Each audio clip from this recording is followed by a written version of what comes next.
As of today, I can sadly report that we've lost at least 18 Kentuckians, each a child of God, missed by their family that have people mourning them right now. One is from Pulaski County, 17 from Laurel County. There are other figures out there. This is just the official process as it goes through DPH, and so there may be more. Among those killed was Major Roger Leslie Leatherman of the Laurel County Fire Department. The Major was in public service for 39 years, and he died doing what first responders do every day, risking his own life for our safety.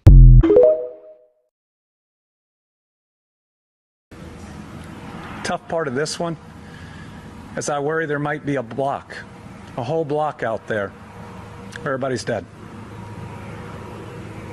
And I hope that's not the case, but you see 5 houses in a row, they're just gone entirely. No walls, no windows, just a pile that can't be big enough to have been that house. You have a lot of trauma coming out of this one, because how, as a small neighborhood, how do you move on when you've lost 10 people? That's what we faced in Dawson Springs in 21, and the answer is together. And having witnessed that, what's the message that you have for residents to stay prepared and feel vigilant for future extreme weather?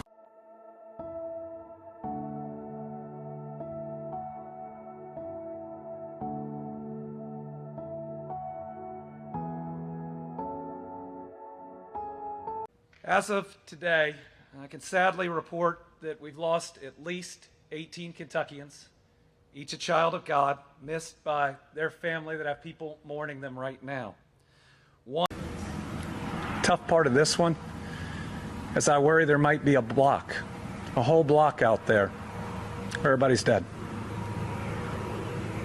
And I hope that's not the case, but